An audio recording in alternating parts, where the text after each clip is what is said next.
Coucou mes petits moches, la vidéo du jour va concerner l'amour. Je suis quasi persuadée que celle-ci va vous intéresser et vous plaire, que vous avez tous hâte de savoir si je suis en couple, pas en couple, pourquoi, comment, etc. Je vous connais, vous êtes curieux, on est tous curieux, je comprends. Hein. Je vais répondre à pas mal de questions concernant l'amour, ce que je pense de l'amour en général, comment je vois l'homme idéal, est-ce que je suis en couple. Je vais répondre à tout ça dans cette vidéo. Jingle bells, jingle all the way.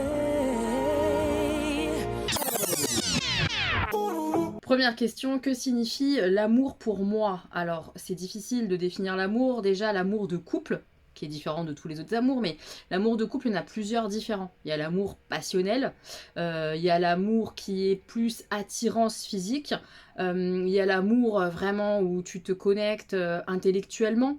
Et pour moi, l'amour que je considère être le bon, c'est un mix de tout ça. C'est un mix d'attirance purement physique, c'est un mix d'attirance intellectuelle, c'est le fait de se raccorder sur les envies. Et puis c'est ces petites choses qui font que l'amour naît, selon moi. Un pas grand-chose va faire naître chez toi beaucoup de choses. Une envie de tendresse, une envie d'être proche de l'autre, quand l'autre te manque, quand tu as envie de voir l'autre. Tout ça fait que c'est l'amour. À ne pas confondre avec de la dépendance affective, où tu as besoin de l'autre, mais pas parce que c'est lui, c'est juste parce que tu as besoin de quelqu'un. Voilà, c'est très particulier l'amour selon moi, et c'est un mix de plein de paramètres qui fait que ça peut être vraiment magique si c'est réciproque, si c'est équilibré des deux côtés. Enfin voilà, pour moi l'amour c'est tout ça, c'est l'attirance physique, l'envie d'être avec l'autre, de trouver la personne belle par des petites choses. Physique, évidemment, aussi ça compte, mais surtout dans l'attitude, dans les faits, dans les gestes, dans les paroles, dans les mots, tout ça ça compte et ça fait que tu tombes amoureux. Aimer pour ne pas être seul, qu'en penses-tu? L'amour entre parenthèses de couple est-il indispensable dans la vie? Alors, est-ce que l'amour est indispensable, l'amour de couple indispensable dans la vie? Non. Je pense vraiment par contre que l'amour en général est indispensable dans la vie. On aime tous à un moment donné, je crois, et on a tous besoin aussi d'être un peu aimés. Mais maintenant, est-ce qu'on a besoin absolument de l'amour couple? Non. J'ai plein de personnes dans mon entourage qui sont célibataires et qui sont heureux, hein. Donc ça, je suis persuadée que c'est pas indispensable. Et puis aimer pour ne pas être seul, ouais, c'est une vraie erreur. Je comprends, hein, je comprends qu'on n'aime pas être seul. C'est pas toujours plaisant d'être tout le temps tout seul. Maintenant, il y a plein d'amours différents qui fait que tu n'es pas obligé, genre, d'être absolument en couple pour être heureux. Je comprends qu'on cherche l'amour, parce que moi-même, je trouve que l'amour, c'est beau. Quand t'as un amour équilibré, juste et sincère, c'est vraiment beau, c'est vraiment agréable, ça fait du bien. Et je comprends qu'on le cherche, parce que moi, j'ai toujours été en recherche de ça. Mais, je le redis, c'est le côté équilibré, beau, qui est intéressant. Vouloir absolument être aimé par n'importe qui, ça n'a pas vraiment d'intérêt. Et ça fait beaucoup plus de mal en général que de bien. Sur le moyen, même parfois court terme, hein, mais moyen long terme en général... c'est pas le bon plan quoi. Essayer de trouver une résonance à ton amour chez quelqu'un d'autre qui est pas forcément comme toi, mais en tout cas qui t'apporte des choses qui te font du bien et que t'as envie d'apporter à cette personne des choses qui lui font du bien, ça c'est génial. Mais c'est pas indispensable. Si t'as pas ça, tu peux tout à fait donner de l'amour à des personnes qui sont pas ton amour romantique, ton amour de couple, avec des amis, avec ta famille. Tu peux avoir et donner de l'amour autrement qu'en couple. Et c'est facile de dire ça, mais se mettre en couple pour se mettre en couple, pas d'intérêt. Honnêtement, pas d'intérêt. Ton avis sur le polyamour, possible ou impossible? Bah, j'imagine que c'est possible puisque ça existe, le polyamour. Très honnêtement, très peu pour moi. Et après, mon avis vraiment personnel là-dessus, c'est que j'y crois pas trop, dans le sens où quand t'es plusieurs comme ça dans une espèce de relation amoureuse, au-delà de deux je veux dire, sachant que déjà à deux, on n'est parfois pas dans l'équilibre, c'est-à-dire qu'il y en a peut-être parfois un qui aime plus que l'autre, ou les deux ne s'aiment pas de la même manière et du coup l'équilibre ne se fait pas. Alors quand en plus tu rajoutes des personnes, j'ai du mal à croire que ça peut être équilibré et que tout le monde se sente vraiment bien et en harmonie là-dedans. J'imagine, et peut-être à tort, que dans ce genre de polyamour comme ça, il y a toujours une personne ou plusieurs qui subissent le choix de quelqu'un d'autre. C'est-à-dire, il y a une personne qui dit « Ah bah moi, je me contenterai pas que de toi, je préfère plusieurs amours, je suis quelqu'un d'entier, je tombe amoureux. » On le connaît, hein, ce discours. En tout cas, moi, je le connais, j'ai déjà entendu.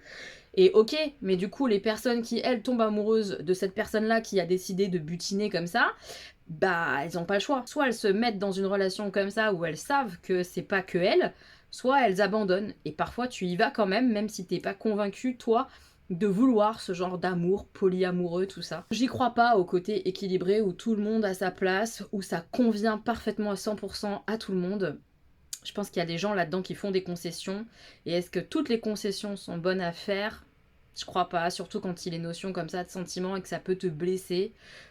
Ouais, c'est compliqué, hein. Enfin, moi, le polyamour, très peu pour moi. Déjà, s'harmoniser à deux, c'est pas toujours évident. Alors à plus, sans façon, quoi. Crois-tu toujours en l'amour? Crois-tu au coup de foudre? Crois-tu qu'on peut autant haïr qu'aimer une personne? Alors, est-ce que je crois toujours en l'amour? Évidemment. Et j'ai toujours cru en l'amour, même au fond du seau, à ma séparation, je veux dire, avec Jean.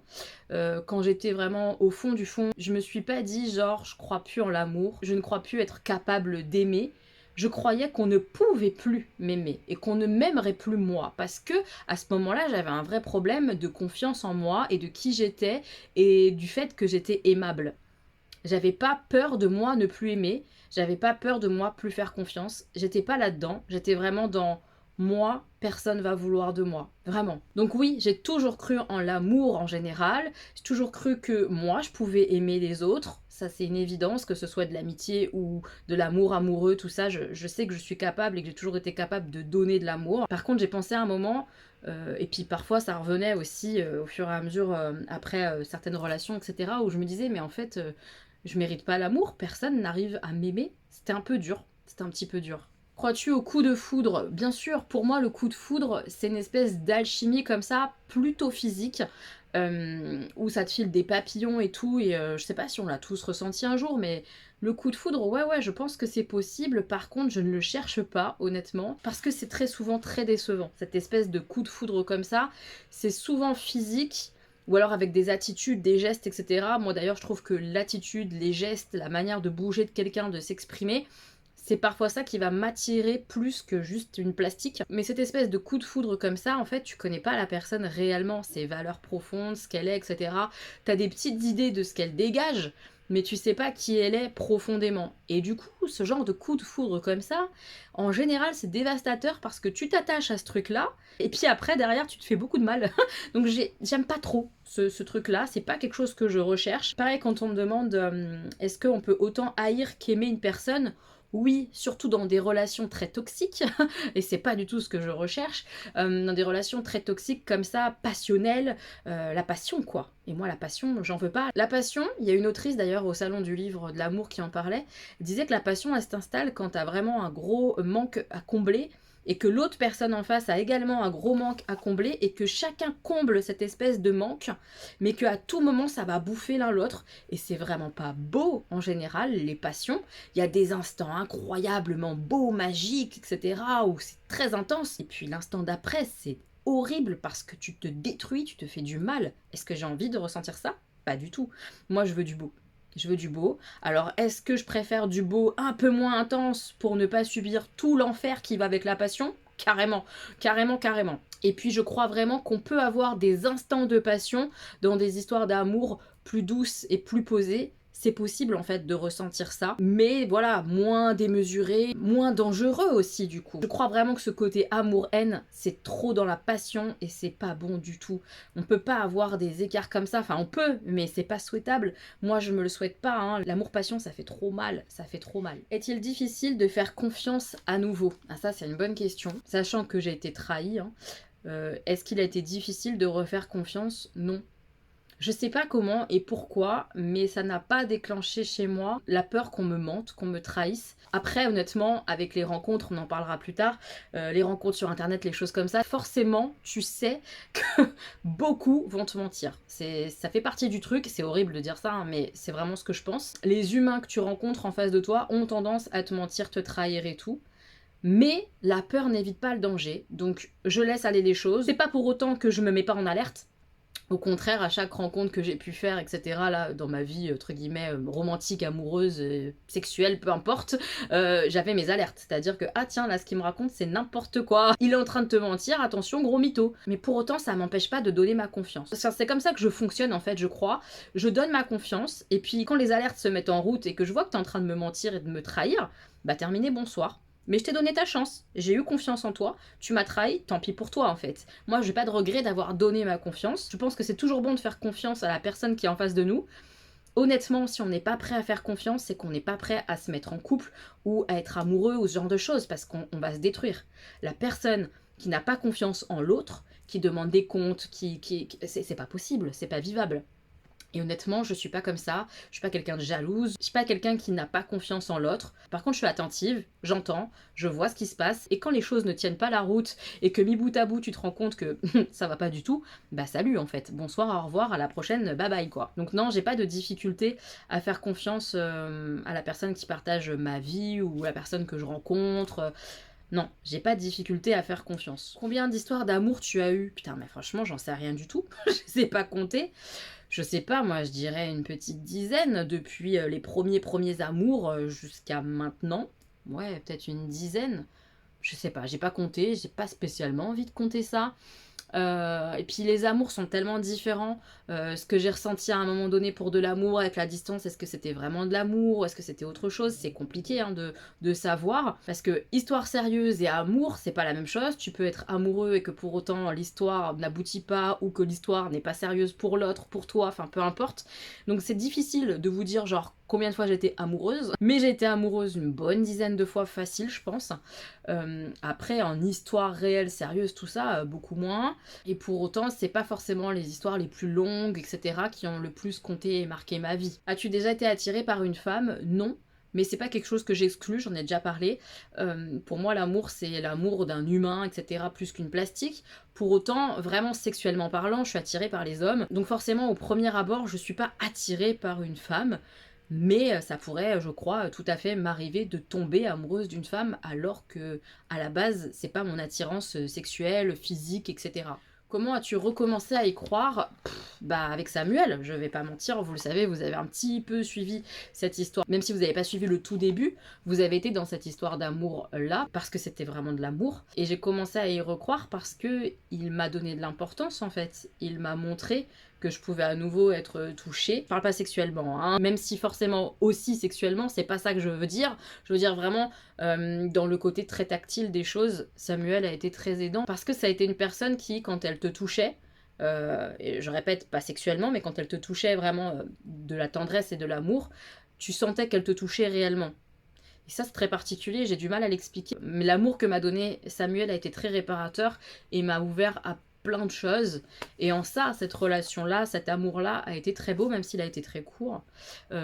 Après, sur plein d'autres aspects, il m'a fait beaucoup de mal, cet amour-là, mais je veux pas rentrer dans les détails ici. Mais je crois vraiment que chaque relation a du bon, et vraiment ce qui m'a fait renaître, comprendre que à nouveau, je pouvais faire confiance à quelqu'un, que à nouveau je pouvais être touchée, être attirante pour quelqu'un, être aimée par quelqu'un, c'est l'histoire avec Samuel, c'est sûr. Donc je dirais que ça a été quelqu'un d'autre qui m'a aidée. Et il a commencé en fait à être aidant, Samuel, avant qu'on se mette ensemble, qu'on sorte ensemble, qu'on soit amoureux l'un de l'autre. Parce que même sa présence amicale pendant une assez longue période avant qu'on se mette ensemble, je veux dire, a été très bénéfique et m'a beaucoup apporté aussi. Donc je pense vraiment que c'est pas forcément genre un nouvel amour, amoureux couple, ça peut très bien être une personne en amitié qui réussit à te réouvrir les yeux et à te faire comprendre que tu es aimable et que tu as de l'importance pour quelqu'un d'autre. Vois-tu la conception du couple différemment depuis que maintenant tu te suffis à toi-même?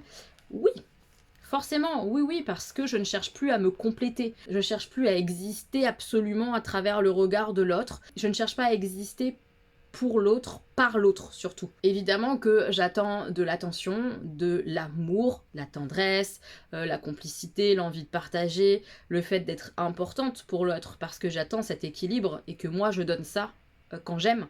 Donc tout ça, ça existe toujours, mais c'est plus dans les mêmes mesures et ça n'a plus les mêmes importances et valeurs. Mais déjà, dans ma vie, il n'y a pas que l'autre qui compte.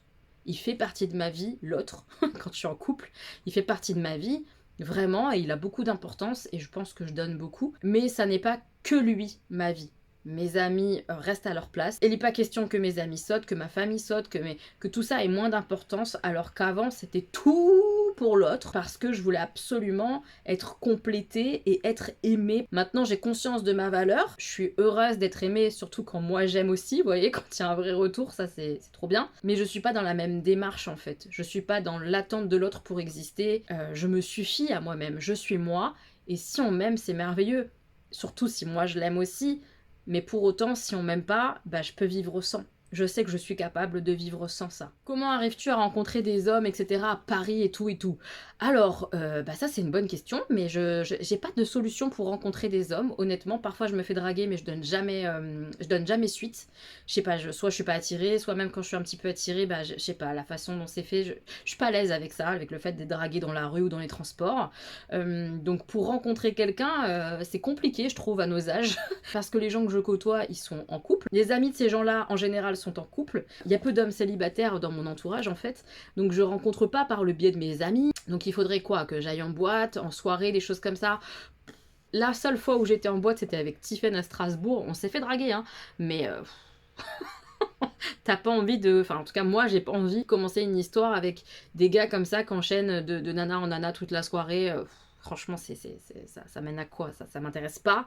Donc, comment je rencontre sur Internet? Sur Internet, et là, c'est compliqué parce que Internet, t'as vraiment de tout. Et t'as quand même beaucoup de choses dures, négatives à encaisser avec des rencontres Internet pour espérer trouver quelqu'un de correct. Maintenant, c'est de pire en pire, je trouve. C'était pas comme ça il y a 20 ans, quoi.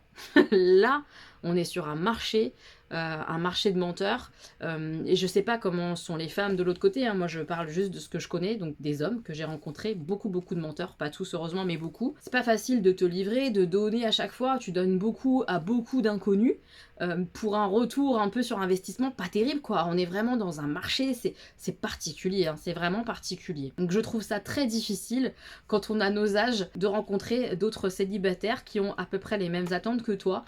Même quand toi dans ton profil tu marques recherche relation un peu sérieuse, enfin en tout cas une relation de couple classique, tu tombes sur des mecs qui ont juste envie de niquer quoi, et qui sont prêts à mentir pour ça. Ce que je comprends pas trop, parce qu'il y a des femmes qui cherchent pas de relation sérieuse, alors pourquoi tu t'orientes pas là-dessus plutôt que d'essayer de me nuire? Je comprends pas, mais c'est un peu comme ça, c'est un peu comme ça. Et pour le coup, ce genre de rencontres comme ça, pas à répétition, mais à la suite, qui te déçoivent, où tu te rends compte que l'autre te manque, en fait il est marié, ou alors qui te donne plus l'heure après 2 rencontres, tu sais pas pourquoi, ou alors tu te rends compte qu'il a un gros problème d'alcool et qu'il te l'a caché, enfin plein de trucs comme ça. Ouais, c'est du vécu. À force d'enchaîner entre guillemets ces relations-là, là tu peux te dire, mais en fait, pourquoi je cherche l'amour? Pourquoi j'arrive pas à faire le deuil d'une potentielle histoire d'amour? Arrêtons les frais en fait. C'est parce que il n'est pas question que je fasse des relations suivies avec ces mecs-là, et ça te fatigue. C'est vraiment très fatigant et éprouvant nerveusement les rencontres sur les réseaux ou sur internet ou via les sites, les applications de rencontres. C'est épuisant et ça fatigue et ça nuit, je trouve, à la personne que tu es et à tes espoirs et tout, parce que tu en deviens trop méfiant. Enfin, c'est compliqué. Vraiment, les rencontres internet, ça peut te faire plus de mal que de bien. Faut être bien accroché, quoi. Pourrais-tu faire marier au premier regard si tu en avais l'occasion, ou alors l'amour est dans le pré? Je crois pas. Déjà parce que c'est filmé, c'est moi qui dis ça alors que je me filme toute la journée pour mes vidéos, mais c'est moi qui ai la main aussi sur le montage. Quand tu fais des émissions comme ça, t'as pas du tout la main sur ce qui est montré, etc. Donc rien que pour ça, les émissions télé c'est cuit, vraiment, je pourrais pas. Et puis marié au premier regard, le concept de mariage quand même, marié avec un inconnu, c'est très très difficile. Je trouve ça hyper intéressant et hyper dingue et tout ça comme concept et tout. Et autant rencontrer quelqu'un qui pourrait me correspondre sans que je le voie, machin, etc. Et tenter un truc, ça ouais, j'aimerais bien dans l'idée, je trouve ça intéressant comme concept, mais se marier, non. J'ai été mariée, j'ai donné. On va me demander justement après ce que je pense du mariage, mais non quoi. J'envisagerais pas de me marier comme ça avec un inconnu. Déjà quand tu te maries avec quelqu'un que tu connais, laisse tomber la neige, c'est compliqué. Mais alors avec un inconnu, il y a tellement plus de chances que ça fonctionne pas que ça fonctionne que non. Et pour l'amour et dans le pré, ça serait compliqué parce que un agriculteur en général, il tue ses animaux. Je suis végétarienne, on est déjà quand même un peu mal barré. Moi j'aime ma vie parisienne, donc vivre à la campagne, mais pas du tout. Il y a déjà beaucoup de points où on serait pas raccord. Donc Je vois pas pourquoi je serais attirée par un agriculteur de l'amour est dans le pré au point d'écrire et tout. On aurait beaucoup de divergences et je pense pas que ça serait possible. Penses-tu que tu pourrais te remarier un jour? Le mariage a-t-il changé de sens pour toi? Je pense pas que je me remarierai un jour. Pour moi, le mariage, c'était l'amour absolu, l'amour avec qui tu fais une famille, l'aboutissement, entre guillemets, du côté familial, en fait. Le fait que le couple devienne famille. Nous, on s'est mariés, j'avais déjà Stanislas, donc on était déjà une famille, on a juste officialisé le fait de l'être, finalement. Et je ne me vois pas recommencer ça, parce que déjà, j'envisage pas d'avoir d'autres enfants, par exemple. C'est pas pour autant que j'envisage pas d'aimer plus que ce que j'ai aimé Jean, c'est pas ça, hein. Je pense vraiment que même je suis en capacité d'aimer encore davantage. Ça n'a pas d'intérêt dans ma situation, j'ai mes enfants, tout ça, ça m'empêchera pas d'aimer absolument quelqu'un d'autre. J'ai pas besoin du mariage, j'ai plus besoin de ça. Et effectivement, je pense que ma vision du mariage a beaucoup changé. Je suis moins dans l'utopie. Le pour toujours, j'y crois plus vraiment. Moi, je suis dans le pour l'instant, je t'aime, alors on continue comme ça. Et pas dans le pour toujours, à faire des promesses comme ça d'avenir dont tu n'es certain de rien. Voilà, moi je suis dans le pour toujours, je veux te respecter et je vais essayer de le faire. Et c'est déjà pas mal, plutôt que dans le pour toujours, je vais t'aimer, et ça, j'en sais absolument rien en vrai. Comment gérer la dépendance affective? Bah ça, c'est difficile, hein. C'est difficile et je suis toujours dans la gestion de ce truc-là. Je crois déjà qu'il faut essayer de trouver quelqu'un qui ne rentre pas dans un schéma qui va te rendre dépendante et mal. C'est-à-dire que très souvent, on se met avec des personnes qui nous apportent pas entière satisfaction dans l'échange et dans la communication et dans l'attention. Et c'est là que ça déclenche des trucs complètement dingues et qui font du mal. Genre, tu te mets avec quelqu'un qui est pas du tout message, qui est pas dans ce truc-là, et toi, t'es dans ce truc-là, et t'as une dépendance à ce niveau-là, et du coup, tu es tout le temps dans l'attente. Être dans l'attente de l'autre affectivement, c'est pas bon et ça crée encore plus cette dépendance, ça travaille encore plus. Donc, j'aurais tendance à dire de faire très attention avec qui on se met et de se mettre avec quelqu'un avec qui on est raccord à ce niveau-là, on a les mêmes attentes, les mêmes façons de faire, sinon ça peut encore être pire. Et après, la dépendance affective, ça se travaille toute sa vie, je crois, parce que vouloir de l'attention et en donner, c'est ok, mais être mal quand t'as pas l'attention, cogiter non-stop parce que tu te dis putain, qu'est-ce qu'il a voulu dire, machin, nanana, tout ça c'est de la merde, c'est de la grosse merde. Et ça, c'est dangereux et il faut essayer de soigner. Je dirais des lectures qui peuvent aider avec des exercices et tout. Moi, je l'ai fait, ça m'a pas mal aidé. Et pourquoi pas un suivi psy ou des choses comme ça. Travailler là-dessus, ça peut être de plusieurs manières. Il faut essayer de trouver la manière qui te convient. Mais oui, la dépendance affective, c'est difficile, hein. Mais déjà, première chose, se mettre avec quelqu'un qui t'apporte cette paix. Alors évidemment, si toi t'as beaucoup de demandes, tu trouveras jamais la personne qui va t'apporter entière satisfaction. Il faut déjà régler des choses chez toi. Mais quand ça commence à bien s'apaiser et tout, ce qui est mon cas, essayer de trouver quelqu'un qui est raccord avec toi, c'est bien. Ne pas essayer de se mettre en couple avec quelqu'un qui t'envoie un message la semaine alors que toi t'en attends de beaucoup plus que ça, quoi. Ça peut pas fonctionner et ça va forcément te nuire et entraîner encore plus d'insatisfaction et de peur et d'angoisse, quoi. Comment vis-tu une histoire d'amour? T'investis-tu à fond? Oh oui. Oui, je suis à fond, je ne contrôle pas vraiment. Quand je suis amoureuse, j'ai envie de donner, je donne. Est-ce que c'est trop, pas assez? J'essaye de pas trop calculer, justement. J'y vais et on verra bien. Voilà, c'est comme ça plutôt que je fonctionne. Maintenant, je fais pas n'importe quoi. Je me mets pas en danger, je mets pas en danger moi ou ma famille. Je fais attention à ce que je fais.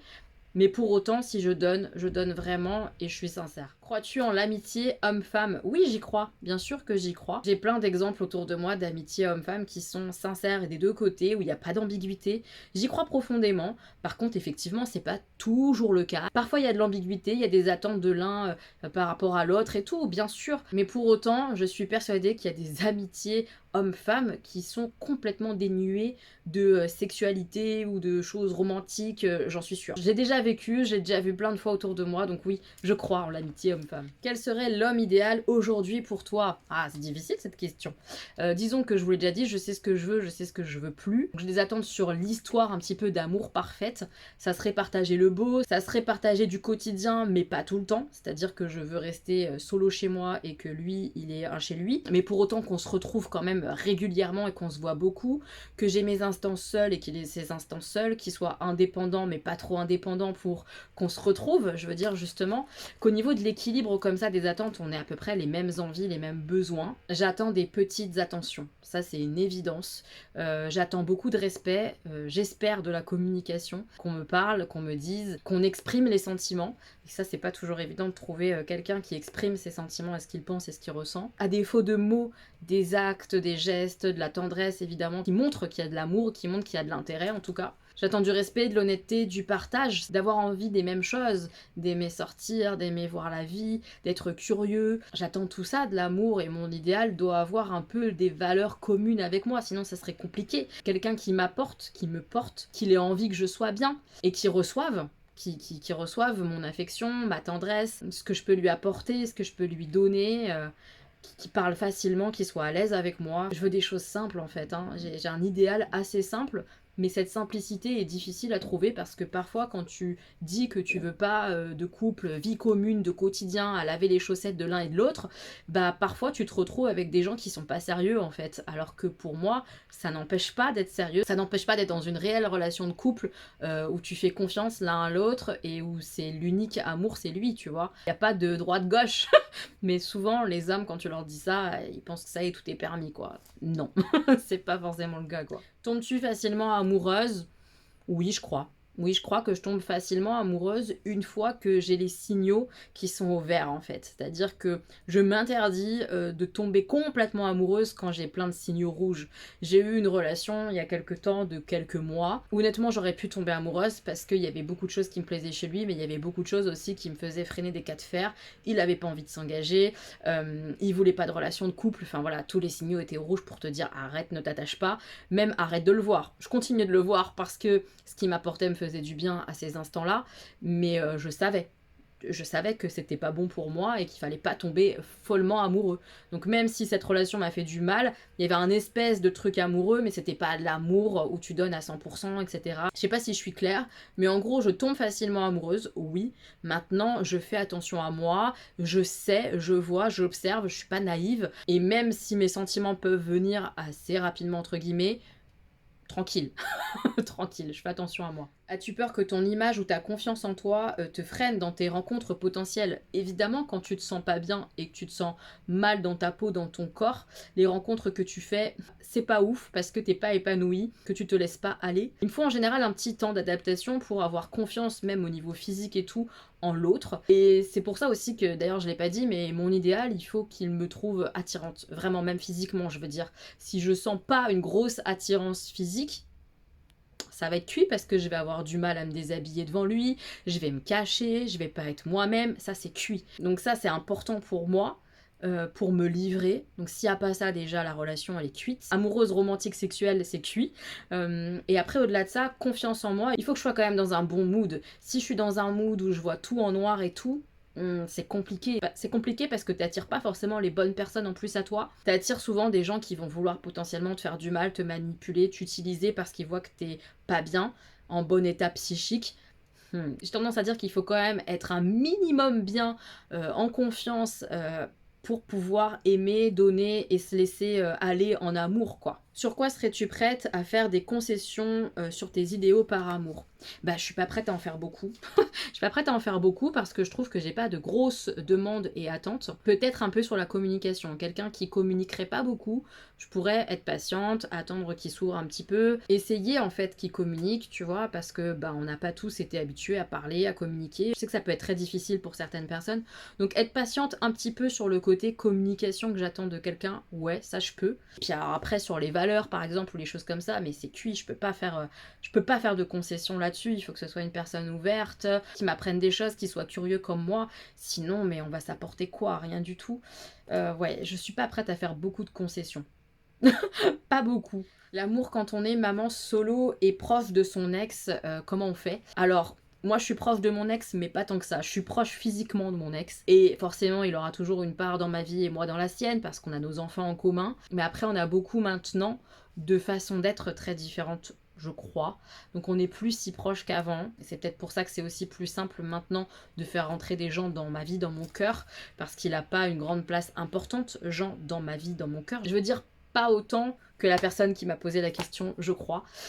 C'est pas évident, hein. C'est pas évident quand t'as une relation très très proche de faire rentrer quelqu'un dans ta vie. Je crois que déjà il faut du temps. Il faut du temps pour digérer la séparation, que les choses soient plus douces, plus acceptables pour tout le monde. Et une fois que tout est bien clair, tu es toi-même plus amoureux de l'autre, tu peux rester proche de l'autre et ça conviendra à quelqu'un qui est en confiance lui-même parce qu'il saura que t'es honnête, que genre t'es plus amoureux de ton ex et ça roulera. À chaque fois que j'ai intégré quelqu'un dans ma vie, ils savent que je vis avec Jean, enfin voilà, ça aurait pu poser des gros problèmes et des questionnements. Mais quand ton discours il est clair, que tes paroles elles sont limpides et qu'il n'y a pas de discours ou de trucs bizarres ou ambigus, ça roule, même si ton ex t'appelle pour les enfants ou machin ou ceci ou cela, que tu le taquines, que tu rigoles avec, ça fonctionne parce que t'es honnête en fait, tu vois. Je pense que on peut avoir une nouvelle vie amoureuse tout en étant proche de son ex, c'est possible à partir du moment où les choses sont bien claires. Et enfin, la question que vous attendez tous, ou pas, peut-être que vous en avez rien à foutre de ma vie amoureuse.